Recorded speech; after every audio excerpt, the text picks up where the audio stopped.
Today's question in the video will be, can Ping with the i59 compete with a Mizuno MP20 MMC? Years of experience of making these kind of clubs to maybe less. Ping, a company often more known for its cavity backs and game improvements. How can these compete? How can they even get close? Should we test? In the comments down below before we start, which brand, if you were going for this style of club, thin top lines, not much offset, hardly any help kind of ideas, close to blades with help. Out of these two brands, which one would you go for before testing? Just straight off the bat, I'm going to give you a set now. I'm not, let's pretend we are.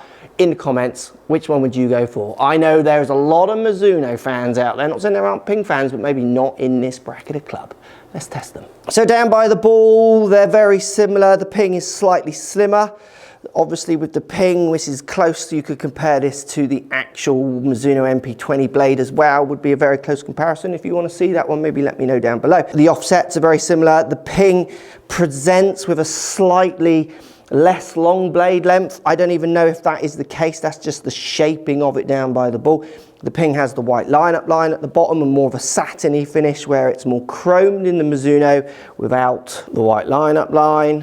So really there's not much difference in these two. The Ping just looks a little slimmer on top when you look down, but it's next to nothing. You can see the offsets are almost identical in these clubs. There's next to no offset. So looking wise, just both beautiful, like proper, really nice. If anything, like I say, the Mizuno just looks like a little bit more face down by the ball, which you might like or not like. And then it's really the colorway is the biggest difference. So you see the chroming more to that kind of brushed white satiny finish almost with the Ping. And we'll talk about the tech, because this one probably has got the hydro pill or whatever on it. It's got a finish on it.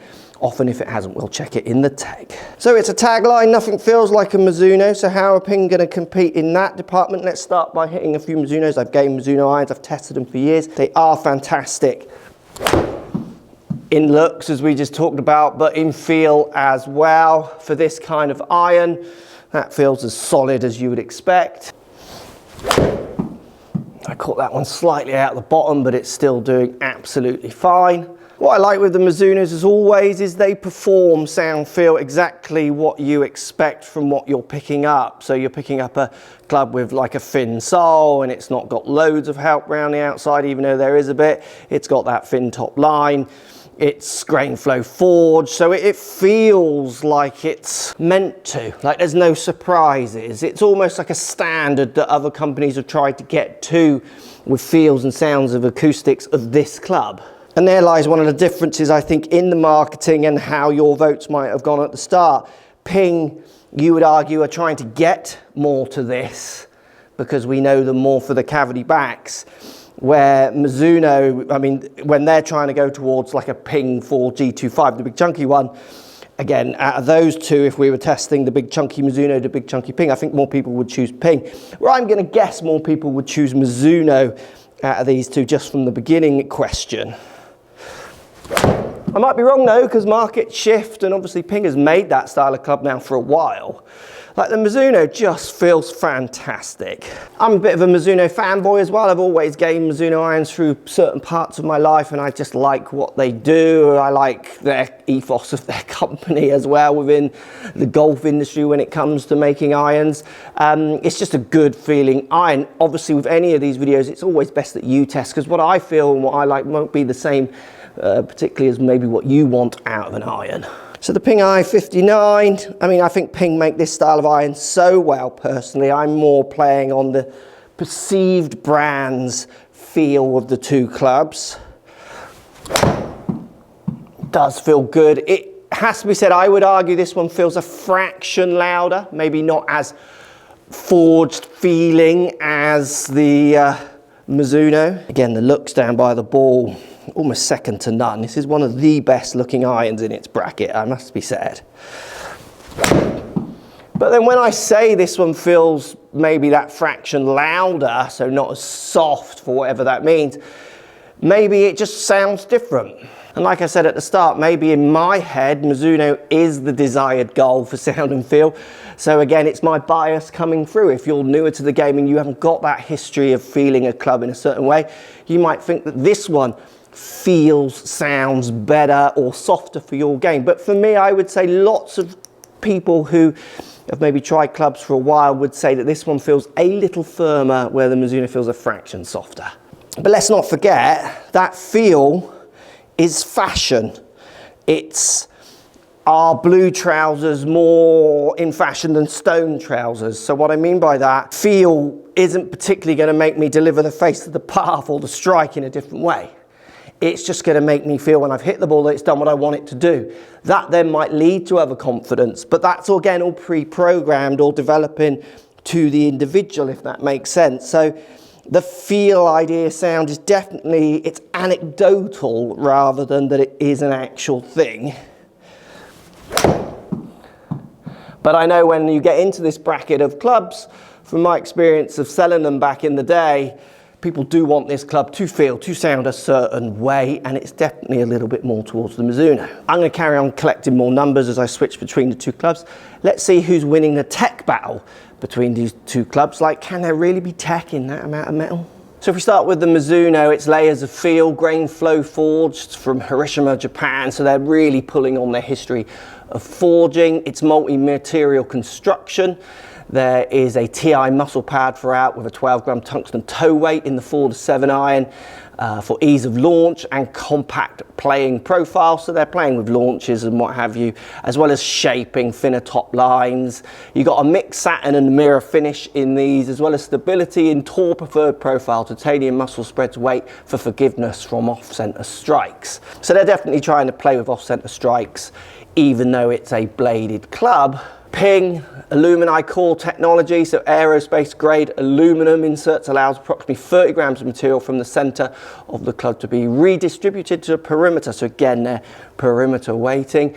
Micromax milled grooves, they're playing with the grooves on the face to give you the desired amount of spin and control. Tour preferred styling. Same ideas as the Mizuno. They have got Hydropole 2.0 finish, which repels water to ensure more predictability with not getting flyers ideas. And high MOI toe tip weighting elevates MOI to reduce stat area, they say. 100% inspected manufacturing steps. I hope every manufacturer would be 100% inspecting their steps of manufacturing, but I've been to many companies and I could tell you the ones who probably are and the ones who probably aren't. You could probably guess. I'll have a little comment down below.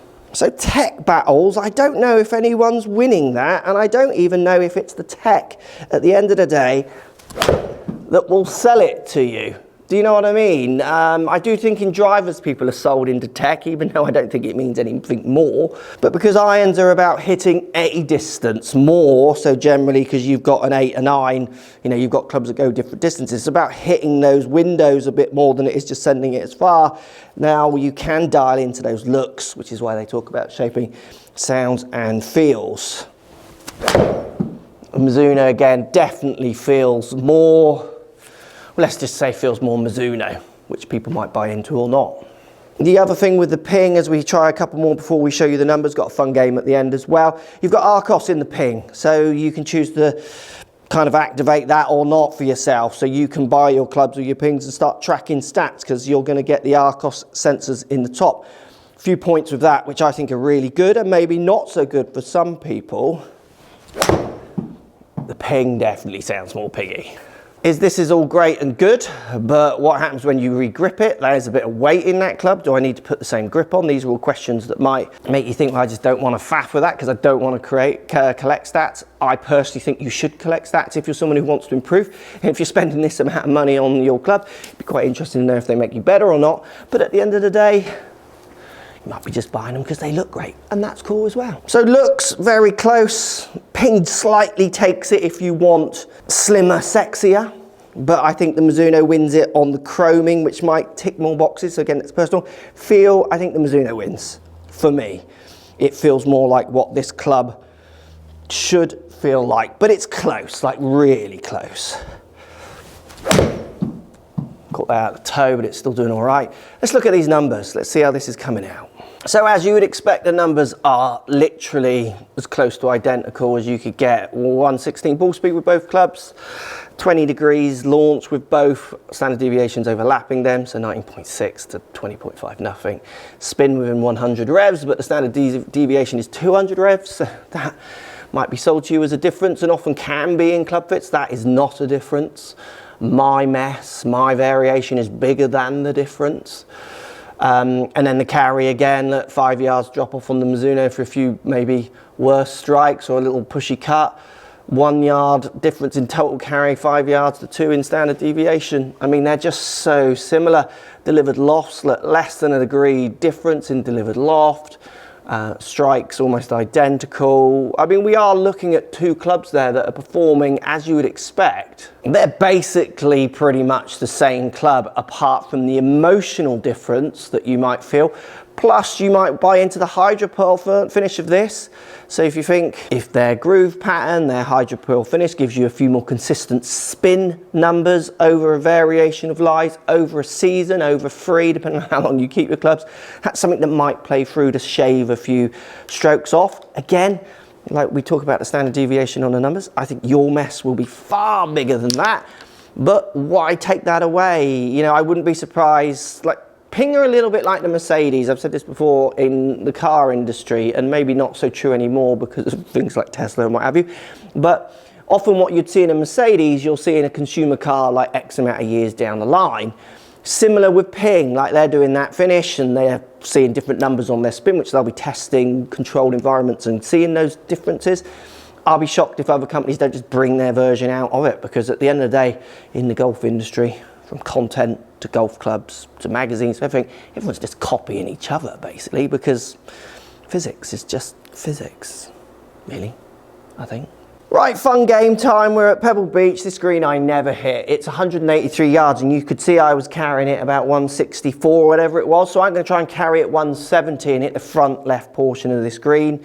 So I'm going to absolutely go for these two. And again, I've said this in other videos, when you're testing, you want to hit your stock standard one, which I kind of did, just like a nice easy one. You might want to hit a soft one. You might want to hit hard ones, because, you know, you're going for a club that might have, in theory, lower MOI, whatever that means, than a more game improvement club that you might be looking at. So when you hit your hard ones, are these really going to punish you or not? Well, let's test that with these and see if we find any winners. Ooh, who has won so far in your opinion from that start? Has it changed from your start opinion at the video? So I think I need to carry it about 168, 170 to hit the front left, and it will feed. Let's see, I'm going to go for, I'm aiming at the bunker because I'm turning a little left at the minute. Let's see if it draws into that space. 7-iron, Mizuno to kick us off. Oh, that is not drawing. That's going to be in the water. Oh, maybe not, just hold up. Oh, I could get this there, look. So that's actually not that far away from the hole. 14 yards from the hole. I just got the wrong shape. So in this game, it's 14 yards to beat, but also it's going to be, if I'm further away but on the green, that counts as a win. When I look at my stats, hitting the green is better than missing it. Apart from fringes, but that, I've played this course and that isn't a fringe there. So that's going to have the right shape, just the wrong start direction. So you can see, look, as soon as I start pushing the distance, my dispersion is just starting to increase. No club's going to help me there. 23 yards away, so Mizuno's 1 up. It's all these ideas you can test when you're testing irons. It doesn't have to be as bland as sometimes it's made. I want to know how these clubs feel when I'm hitting them flat out, because this is a shot I will have to play. And if the club just feels like it's not offering me enough help, then I might think, right, I want more help so I can hit this club and feel a bit more confident when I'm giving it the full tilt. 1-0 to Mizuno, Mizuno's honour. So that one might catch that front left portion. Trouble is, it doesn't kick right there, hits the green, stop! Right, we're on the green, take it. So 42 foot away, and we are 183 yards away. This is a tough hole. I'd kind of take that. I'm in a hybrid, so I should have put it in iron, but these two are much better strikes. This was a much worse strike, but you can see it's on the center line, so even if we move it out to the toe, obviously they're saying they've got more perimeter weighting, so I'm hitting that one a bit more on this side of the club, and that's still doing pretty good. 42 foot to beat, but it was on the green, so got to hit the green. Here we go, Ping. Let's give it a good old wallop. That could be good if it carries, because it didn't quite draw. It's not going to go over the bunker, is it? Get up! Oh, that needs to be 2 yards left. That's a better shot. So that one's only 11 yards away. That's a better shot than the shot before if you take the target away. So on a range, and again, this is great with the testing, which I often giggle about sometimes when I see things being shown as different. You take that target away, the second shot's better than the first, but I'm probably I've got more chance of making a par on the one that hit the green than the one in the bunker. Some differences, they're so close, they're not actual differences. Right, last round then, that's a win for the Mizuno 2-0, but I'm not seeing a winner here. I'm seeing two clubs which are really, really close. What I'm seeing is a company who doesn't make this style of club catching up with a company that has made this club for ages. Oh, that's a great shot there from Mizuno again. And if they were this close, I would ride this feeling and take it to the course. Like if they were that close, I'd think, I'm just going to try and recreate that on the course. That's 21 foot from 183. Yes, please. Come on, Ping, can you get inside 21 foot? That last shot would if it was about 3 yards further left of where I hit it. Oh, it's a slight clean strike, but it might work on the line. It's just not going to reach. Go! Because it was slightly out the bottom. Oh, it's kicked up though. Not much in all those shots. If you take away each shot, like the pattern is just the pattern, the same with both. That was 36 foot. Again, I would take that. The differences that might persuade you, the Mizuno felt for me a little bit better. The Ping looks a little neater down by the ball, so one would go the other way or the other way, depending on your buying mentality. One brand is more famous for this kind of club in Mizuno, which might make you stick with it.